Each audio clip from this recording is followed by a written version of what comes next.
আপনি সালাত মিস করলেন কারণ দেরিতে ঘুম থেকে জেগেছেন, ফজর নামাজ পড়তে পারেননি, এখন দেরিতে পড়েছেন। একই দিনে আপনার একটা চাকরির ইন্টারভিউ ছিল, ইন্টারভিউ ভালো হয়নি। তখন আপনি ভাবতে থাকলেন এমনটি ঘটেছে কারণ আমি সালাত মিস করেছি। এখন এর উত্তর হলো সালাত মিস করার কারণে এমনটি হতে পারে, আবার নাও হতে পারে। নিশ্চিত করে জানার কোনো উপায় নেই। আপনি বা অন্য কারো পক্ষে এর আসল কারণ জানা কখনোই সম্ভব না।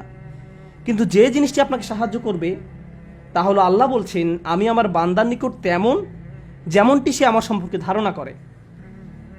আপনি যদি ধারণা করেন নামাজ মিস করার কারণে আল্লাহ আপনার উপর প্রতিশোধ নিয়েছেন, তাহলে আপনার নিকট আল্লাহ তেমনই। কিন্তু আপনি যদি এভাবে চিন্তা করেন যে আমি আমার যথাসাধ্য চেষ্টা করেছি, ইন্টারভিউতে ভালো উত্তর দিয়েছি, এটা সম্ভবত আমার জন্য ভালো চাকরি নয়। যদি ভালো চাকরি হতো তাহলে আল্লাহ আমার জন্য এর ব্যবস্থা করে দিতেন। এখন আপনার যদি এই দৃষ্টিভঙ্গি থাকে তাহলে আপনার সকল ভুল ত্রুটি সত্ত্বেও আল্লাহ আপনার নিকট তেমনই। আমাদের দায়িত্ব হলো যখন আমরা ভুল করি তখন ইস্তেগফার করা। আল্লাহর প্রতিশোধের জন্য অপেক্ষা করা আমাদের কাজ নয়।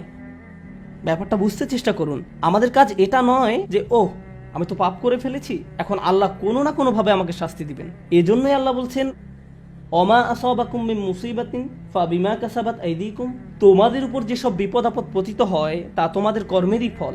তোমরাই তোমাদের দুই হাতে এটা অর্জন করেছো, তুমি নিজেই নিজের জন্য এটা ক্রয় করেছো।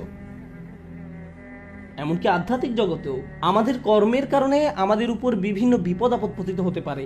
যেমন আপনি যদি ক্রমাগত মাতা পিতার সাথে খারাপ আচরণ করতে থাকেন এবং আপনার উপর কোনো মুসিবত আরোপিত হয়, এতে সম্ভবত কোনো কানেকশন রয়েছে। এই সমস্ত ক্ষেত্রে আল্লাহ কি করেন? ওয়ায়াফু আন কাসীর, এবং তিনি তোমাদের গুনাহ ক্ষমা করে দেন। বস্তুগত জগতে আপনি যদি 2 তলার ছাদ থেকে লাফ দেন, ফলাফল ভোগ করতে হবে। আল্লাহ বলবেন না যে এইবার আমি তোমার পা ভাঙব না, না না, যা ঘটার তা ঘটবে। আগুনে যদি হাত রাখেন তা পোড়া যাবেই। আল্লাহ বলবেন না যে তুমি তো আজকে ফজর নামাজ পড়েছো, তোমার হাত পুড়বে না, এমনটা ঘটবে না। কিন্তু যখন আধ্যাত্মিক জগতের কথা আসে তিনি বলছেন ওয়ায়াফু আন কাসীর, তিনি সাথে সাথেই প্রতিশোধ নেন না। আল্লাহ এভাবেই আমাদের সাথে আচরণ করেন, ওয়ায়াফু আন কাসীর।